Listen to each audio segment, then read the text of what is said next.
どうも、プラシキです。今回は4月6日がジムの日ということで、陸線型ジムを作ってみたんですが、アップが全く間に合いませんでした。今日はこちらをレビューしていきたいと思います。発売日は2017年1月21日。販売価格は1650円になっています。それでは早速開封していきましょう。内袋が1つ、2つ、3つ、続いてランナーは1、2、3、4、5、6、ポリキャップにホイールシール、デカール、説明書になっています。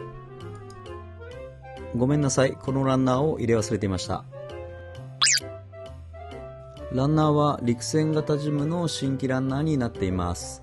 このオレンジのカラーがすごく渋くていい色ですね。B ランナーは白のランナー、少しクリームがかった色になっています。モールドも程よく刻まれている感じになってますね。そしてこちらの C ランナーは柔らかめのプラスチックでできています。こちら内部パーツや武装関係のパーツが入っています。ホイールシールはシンプルな作りになっていますね。こういう数字がたくさん入ったデカールありがたいですね。そしてポリキャップは PC002 番。そしてこちらは説明書。カラーと白黒の見開き版の説明書になっています。説明書の内容は組み立てそこまで多いボリュームではないと思います。そしてポージングや細かい設定などの資料も記載がされています。今回は全て新規ランナー仕様のため、余剰パーツはポリキャップの部分のみになっていますね。さあ行くぞ。パーツを切り出してみました。パーツの方はそんなに多くはないんですが、パーツ自体が小さなパーツが多いような印象を受けました。それでは早速組み立てていきたいと思います。組み立て自体はそこまで難しい組み立てというのはないので、結構サクサクと組み上がっていく感じになっています。それぞれのパーツを説明書通りに取り付けていきたいと思います。こちらの排気ダクトの部分ですが、こちらは色分けがされていないため、ホイールシールの方で色分けを補うような形になっています。そしてこちらは腹回りの部分のパーツ。こちらにポリキャップを取り付けて、先ほどの胴体部分とジョイントします。これで胴体部分の完成になります。シンプルな作りになっています。胴体パーツの合わせ目を見ていきたいと思います。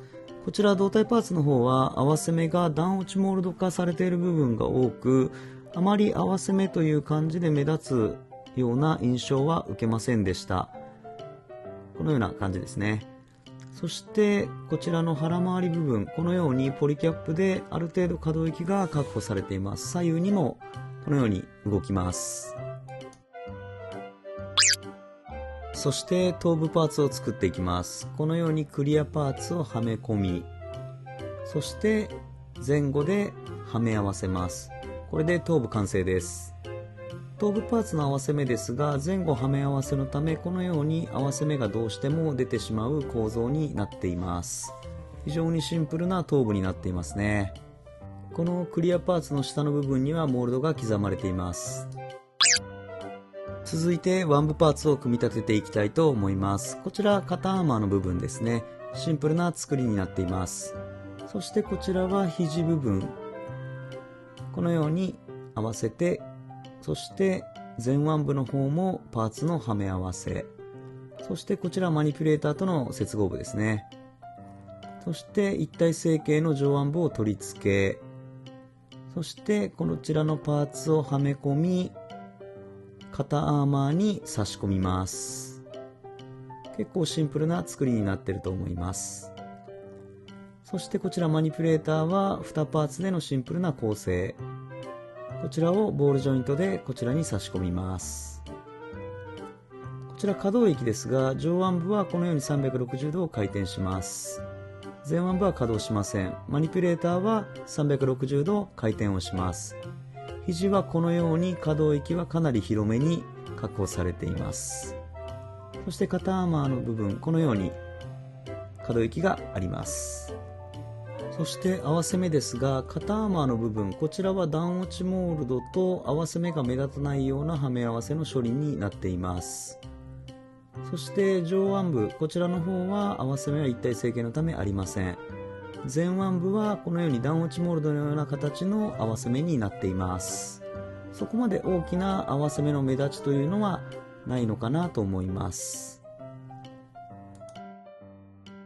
それでは胴体パーツに取り付けていきたいと思います。ボールジョイントでの取り付け、そして水平方向への可動域ですが、このように水平方向に近い位置まで上がります。そしてこちらボールジョイントのため360度回転。前方へはこのくらいしか可動域はありません。いいですね。渋い色味です。そして頭部を取り付けます。こちらもボールジョイントでの取り付け。頭部パーツはこのように360度回転します。前後へもある程度の可動域が確保されているような感じになっていますね。続いて脚部パーツを組み立てていきたいと思います。脚部パーツも結構シンプルな構成になっています。このようにパーツがそれぞれ分かれているので、こちらを組み立てていきます。白いパーツを取り付けて、こちらのパーツをはめ合わせる。これで足部分のパーツの完成です。膝部分のパーツは3つのパーツで構成されています。そしてこちらにポリキャップをはめ込みます。そしてこちらが足部分とのジョイント部分のパーツ、こちらもはめ合わせ。そしてこちらすねの部分のパーツもはめ合わせでシンプルな構成になっています。そしてこちらはビームサーベルの持ち手の部分、2パーツでの構成になっています。こちらを収納ギミックがあるので、このように内部に取り付けをして、サイドの方にこのように収納をします。こちら両側にあります。そして膝部分のパーツはこのように小さなパーツで突起の方が色分けされています。そしてこちらを前方からはめ込みます。そして太もも部分は一体成形のパーツを上部から差し込み、そして太もも部分に接合部分のパーツを差し込みます。そして足部分との接合パーツ、このようにはめ込みます。そして足部パーツをボールジョイントで取り付け、がっちりとはまります。足部分の可動域ですが、膝はかなり曲がります。このように可動域が設けられています。足部分、この部分に関してもかなり前後に動きますね。つま先の方も少しこのように動きます。サイドはこのような感じ。こちらも結構な可動域があると思います。そして脚部の合わせ目ですが、太ももは一体成形のため合わせ目は出ません。膝からふくらはぎにかけても合わせ目が目立たないように段落ちモールド等の処理がされています。このような感じですね。全く合わせ目というものは目立たないかなという感じがありますね。この内部に関しても一体パーツのため合わせ目はありません。足裏には肉抜きがあるので、気になる方は穴埋めが必要かと思います。続いて腰部パーツの組み立てになります。こちらリアのスカート、そしてこちら中心の軸の部分のパーツ、こちらにはめ合わせます。そしてこちらフロントのスカート、こちらは可動ギミックが搭載されています。こちらも前後ではめ合わせ。そしてこちらサイドスカートの部分は2パーツで構成、ポリキャップでのジョイントになります。そしてこのように差し込みます。これで腰部パーツの完成です。非常にシンプルですね。腰部パーツに関しては合わせ目というものは大きな合わせ目の方は出ません。ただパーツの接合部分にこのように溝というかこういうものができてしまいます。下部にはアクションベース用の穴が開いています。このように両側ですね。そしてスカートの内側ですが、内部のモールド等の裏打ちはありません。シンプルな作りの腰部になっています。腰部パーツの可動域ですが、このようにサイドスカートは上下に動きます。そしてフロントスカートもこのように上下に稼働します。リアスカートは動きません。そしてこちらの軸の部分はこのように左右に少し振ることができます。これによって可動域がある程度確保されています。では脚部パーツの取り付け、軸での取り付けになります。このようにジョイントします。そして可動域ですが、この太もも部分、このように展開します。そして水平方向はサイドスカートが上がる位置までは上がるんですが、胴体が干渉するため実際はここまでは上がらないようになっています。ジムらしいシンプルな下半身になっていますね。バックパックも非常にシンプルな構成、前後はめ合わせでこちらの方にバーニアを取り付けます。こちらでバックパック完成です。そして2穴で胴体とジョイント、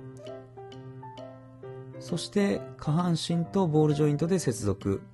これでジム本体の完成です。陸戦型ジムは武装パーツが豊富に備わっています。こちらはまず 100mm マシンガン。パーツは前後はめ合わせでの構成にはなっています。そして細かいパーツをそれぞれこのように取り付け、こちらのパーツは前後に動くギミックが搭載されています。こちら 100mm マシンガンですが、どうしてもパーツはめ合わせのため合わせ目の方が目立つような構成になっています。HG なのでこれは仕方がないですね。ただこの 100mm マシンガン結構出来は僕はかっこいいかなと思っています。続いてネットガンを組み立てていきたいと思います。こちらもパーツのはめ合わせで構成されています。そしてそれぞれにパーツがついているので、パーツを組み立てて本体の方へ組み付け、こちら本体部分は色味が違うので、実際に気になる方は塗装で塗り分ける必要があります。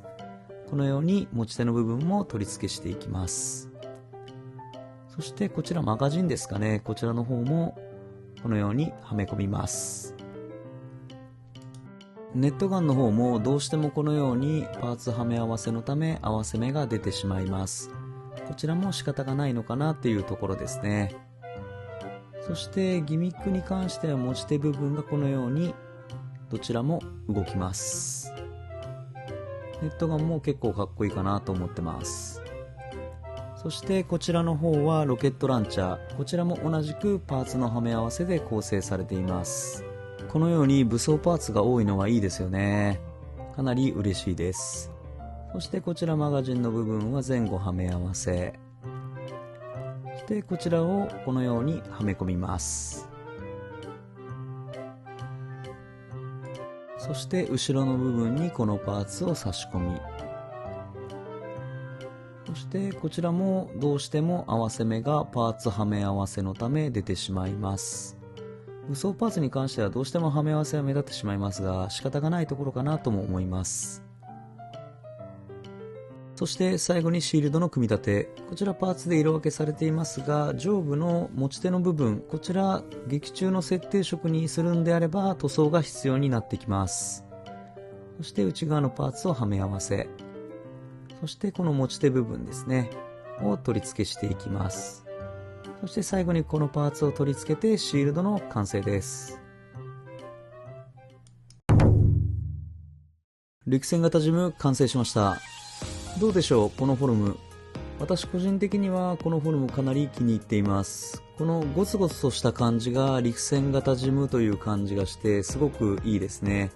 色味も渋い感じになっています。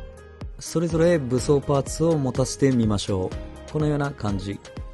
それぞれ似合っていますね。このように膝立ちもできます。このように武装パーツを装備してみると非常に絵になるジムになっているのかなっていう印象があります。非常にかっこいい仕上がりになりました。皆さんいかがだったでしょうか。今回この陸戦型ジムを作って思ったのは、まずは足回りの可動域の広さに驚きました。膝立ちもかなり楽ちんにすることができます。あとは値段の割に武装類が豊富なため、足回りの可動域も相まっていろいろな武装でのポージングも楽しめます。合わせ目も少なくパーツ数も多くないので、作りやすく組み上がったらなかなかに渋いジムが出来上がるといったいいキットになっていました。ただ塗り分けに関しては、胸部のダクト部分などシールで色を補っている部分に塗り分けが必要な箇所もいくつかあります。でも元々の色分け自体がそこまでない機体なので、少し塗装して墨入れとウェザリング塗装で汚れた感じの仕上がりにするのもかっこいいかもしれませんね。ジムの日には間に合いませんでしたが、楽しくサクサク作ることができました。それでは今回はこの辺で。初めての方もいつも見てくれている方もご視聴ありがとうございました。よかったらチャンネル登録などしてもらえるととても嬉しいです。それではまた次の動画でお会いしましょう。ありがとうございました。